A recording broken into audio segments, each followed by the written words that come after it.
The hardest thing for me in the divorce I went through was really losing a lot of access to my daughter. I went to a very dark place. I got embroiled in this thing that, takes assets, takes away who you are. Everyone gets hurt. I think kids get hurt, can get dragged out through the courts, and that was my experience. And I went to a very dark place. I still get choked up about it. Particularly around my daughter. I put on about 20 kilos. I lost the essence of who I was. I'd been taken away from the core of who I am. I got lost on life's path. Life's a funny thing, we had a climbing buddy of mine. He was putting together a team for Everest. We'd climbed together before in the Andes. So I was out of shape. I was in a dark place, and I knew that I had to grab it. I'd met Joe Bonington through the Fitness First chain. I knew Joe was an expert in training for mountaineering. He's got a rich legacy heritage in mountaineering, of course, in his family. Sat down with Joe and I said, Joe, I've grabbed this thing. This is locked in. Will you be the official team coach? Will you come on board? We had 11 months to run until we were going to be on the mountain, and so he gave us this blueprint that was the most intense period I've ever had in my life. When I first saw Steve, he wasn't as in good a shape and nick as he is now. He was driven, but he needed a bit of work. It was quite complex training because of the amount of different factors that are thrown into the mix. We had macrocycles, mesocycles, and microcycles, and we had a big long lead into the climb. We did a type of training that's called conjugated, so where we're trying to hit several goals at once.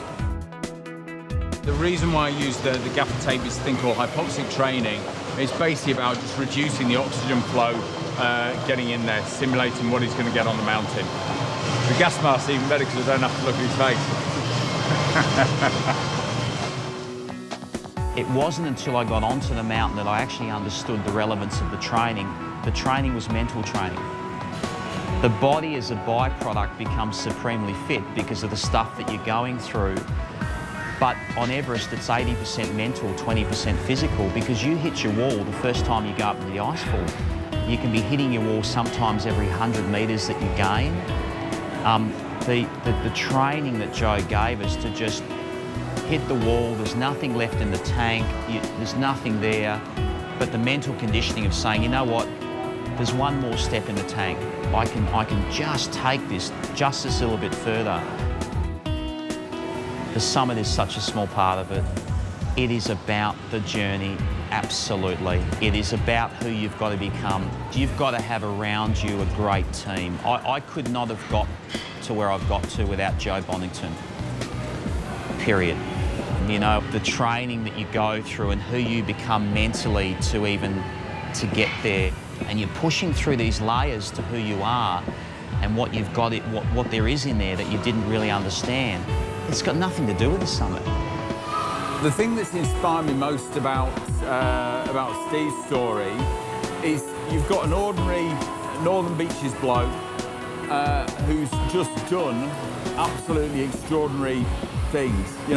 He's gone to climb Everest, and he's going to go on to do greater things as well. And that's what I find inspiring.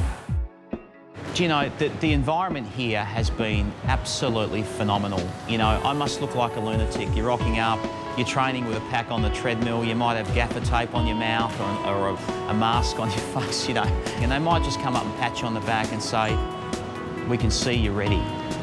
Little stuff like that, people may not realise the importance it means to you, but you take it on board.